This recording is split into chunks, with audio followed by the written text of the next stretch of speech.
வணக்கம். குருவே சரணம். ரிஷபம் ராசி மே மாதம் நடக்கக்கூடிய குரு பெயர்ச்சி பலன்கள். ரிஷபராசியை பொறுத்த வரைக்கும் அஷ்டமாதிபதி குரு பகவான், லாபாதிபதி குரு பகவான். ஆனால் ராசிநாதன் சுக்கிரனுக்கும் இவருக்கும் ஆகாது.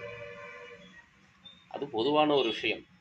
சுக்கிரன் குருவை பகையாக கருதுவதில்லை, ஆனால் குரு சுக்கிரனை பகையாக கருதுவார். இதான் அங்கே உள்ள சூட்சுமே. அப்போ ரிஷபராசிக்கு குரு பகவான் 2ஆம் இடத்தில் வருகிறார். லாபாதிபதி 2ஆம் இடத்தில் வருகிறார் என்ற அடிப்படையில் உங்கள் வாழ்க்கையில் தடைபட்டிருந்த விஷயங்கள் அனைத்தும் படிப்படியாக நடக்க ஆரம்பித்துவிடும். அதே சமயத்தில் அஷ்டமாதிபதி 2ஆம் இடத்தில் வருகிறார் என்பதால் சுப விரயங்களும் ஏற்படும். விரயங்களை சுப விரயங்களாக மாற்றிக்கொள்வது உங்களது பொறுப்பு. தினந்தோறும் காலையில் ஏதாவது ஒரு ஆலயத்துக்கு போங்க. முடியலன்னா வீட்டில் விளக்கேற்றி இறைவனை வழிபடுங்கள், உங்கள் குலதெய்வத்தை வழிபடுங்கள். தினம் ₹1 குலதெய்வத்துக்கு எடுத்து வைங்க. அது சுப விரயம். அதனால் வெளியில் ஏற்படக்கூடிய விரயங்கள் தடுக்கப்பட்டுவிடும்.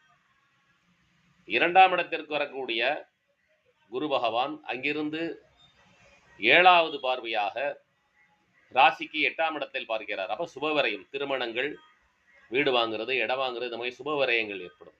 லாபாதிபதி 2ஆம் இடத்திற்கு வருவதால் நீங்கள் செய்யும் செயல்களில் லாபம் ஏற்படும். அந்த லாபத்தை சுப விரயமாக மாற்றிக்கொள்வதும் அசுப விரயமாக மாற்றிக்கொள்வதும் உங்கள் கையில். ஆனால் குரு பார்வை 8ஆம் பாவத்தை பார்ப்பதால் சுப விரயங்களாக மாற்றிக்கொள்வதற்கான வாய்ப்புகள் அதிகரிக்கும். குலதெய்வ வழிபாடு செய்யுங்கள். இதெல்லாம் பொதுவான பலன்.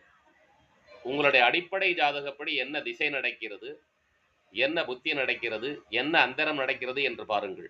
அந்த திசாநாதனையும் புத்திநாதனையும் அந்தரநாதனையும் வழிபாடு செய்யுங்கள்.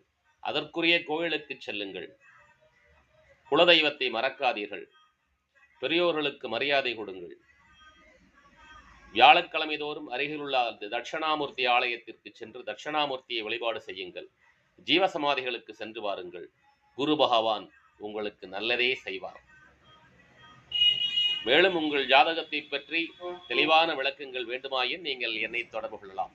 எல்லாமல்ல இறையருளின் சக்தியாலும் அந்த இறையருள் எனக்கு அளித்த 42 வருட ஜோதிட ஞானத்தாலும் என்னால் நீங்கள் ஜெயிப்பதற்கான சூட்சுமத்தையும் தனிப்பட்ட ஜாதகத்திற்கான சூட்சுமத்தையும் என்னால் உங்களுக்கு சொல்லித்தர முடியும். வெற்றி நிச்சயம், வெற்றி நிச்சயம், வெற்றி நிச்சயம். நீங்கள் விரும்பினால் என்னை தொடர்பு கொள்ளுங்கள். வெற்றி நிச்சயம்.